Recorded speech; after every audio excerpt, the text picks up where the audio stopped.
When Sandra Ramos opened the first shelter for battered women and children in 1970, people were not aware of all the dynamics encompassed in this problem that was often hidden, denied, or not addressed. We've come to the point in our history where we must examine the laws, programs, and policies that we have in place. We need to evaluate the ever-changing needs of women and children. The purpose of this conversation is to touch the hearts of the people whose hands it gets into.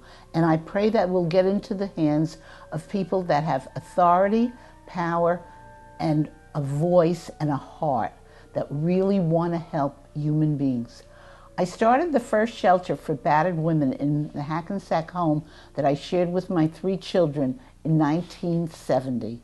And over the years, I have been able to help write legislation, peruse the movement, picket, go to court, go hold women's hands, and rescue children that would otherwise be taken away and put in homes where they were split up. And the results of that I've seen 30 years later, where they come into the shelter as cutters and dysfunctional. It's heartbreaking.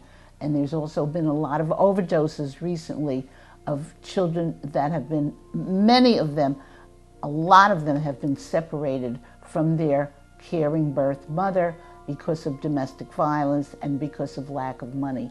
And I feel that I have a lot of experience, which I'm offering. I'm offering myself as an advocate, as a liaison, as a person that can advise the people who make the laws. I've invited them out, and especially now with the germ thing, they haven't come. We're supposed to have a meeting on Zoom, but I want them to see the heart and soul of what this movement is, and that it can't be only about money, that you shouldn't have to have a voucher in order to go to a shelter, because you should have a need to protect your children and yourself and save your life. We have a few of the women that have been here and that are here. 2 of them, I was told I had to get out immediately or I would lose my license, and they're going to be speaking. And you can see, I believe you can see, that they couldn't have done what they needed to do to rebuild their life so they don't have to come back to the shelter or lose their children without the time to heal, to get in touch with agencies that are closed, with people working from home for months, and it's very heartbreaking. And we need, one woman has a son. He was with her. They want to be together. We're not supposed to have older boys, but this woman worked for us for 13 years, and she was out in the street through no fault of her own. The other woman was living in a 90-day place, ducking gunshots, and she came here, and she's now runs a little restaurant inside of a supermarket right here, and her children are in senior award mode when they're not even seniors. And you will hear from the women themselves what happened. So I ask you to please try to be creative. Let's look for the spirit of the law, not the letter of the law. We need to be a shelter. We just took a woman, 73 square miles is what Passaic County comprises. And there needs to be an up county and a down county. The down county, as you'll hear from Jesua, shelter is very different. And her son did not want to go back there after what happened. She'll tell you. And we just took a woman 3 days ago whose husband just got out of jail. She was down county. She had nowhere to go. And we took her here. And she's safe, and her children are in daycare.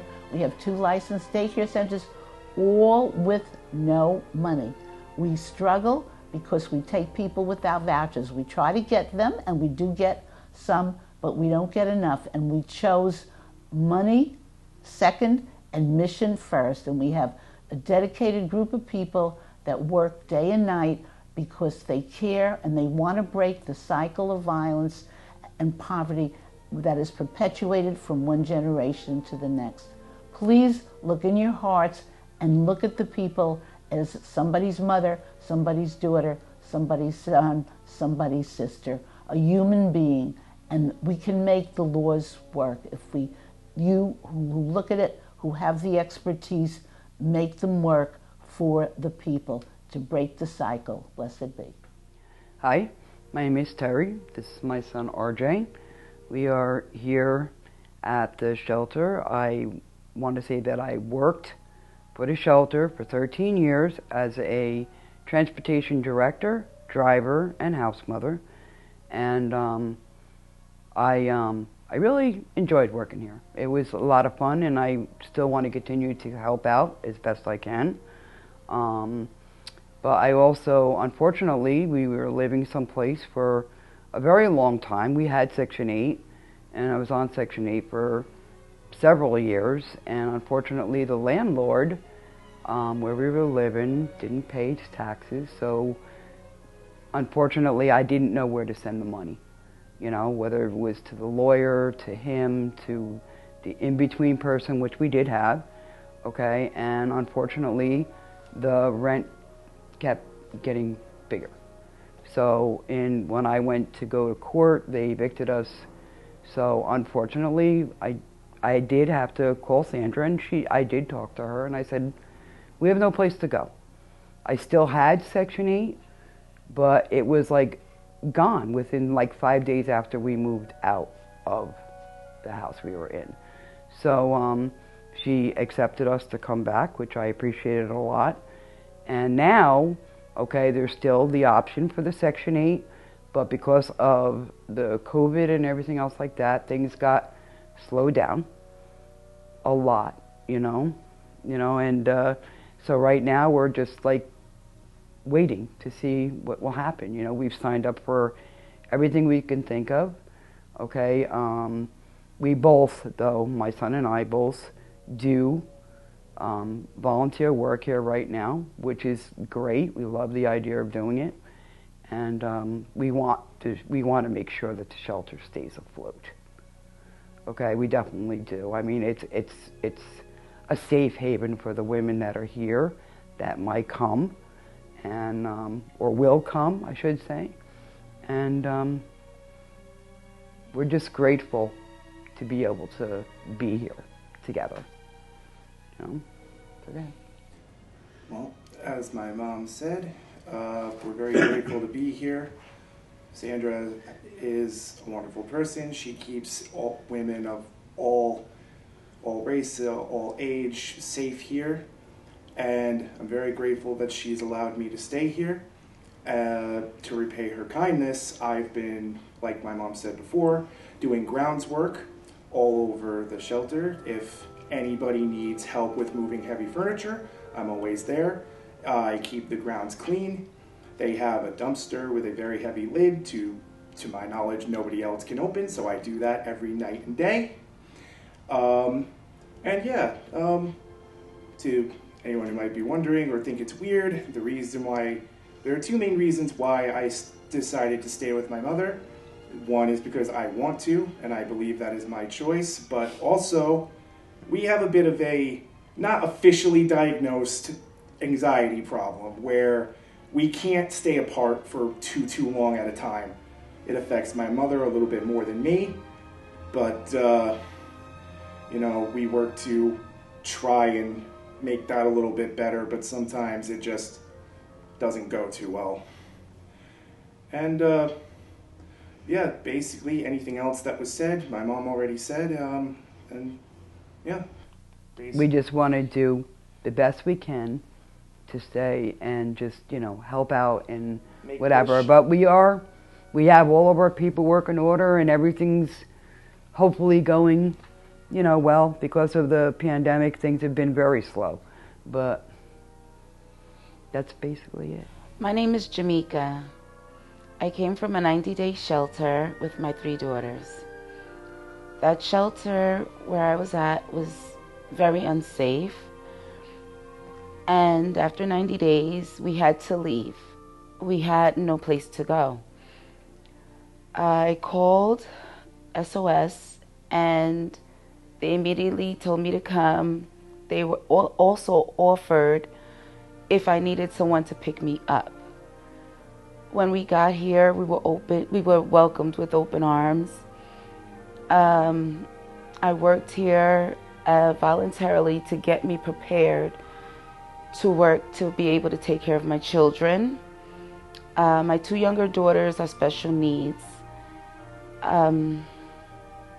They were in special education, had a lot of issues going on. After being here, my children are no longer in special education. My oldest daughter and my middle daughter are on the honor roll. They're doing really good now. They're able to make friends. I am working. I have my own cafe in town, a lot of friends.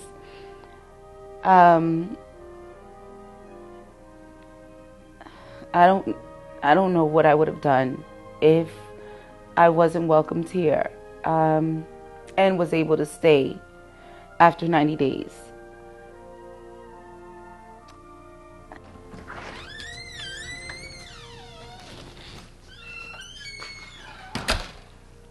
I want to give thanks to the families that shared their heartfelt stories and lives with the people that are part of this conversation.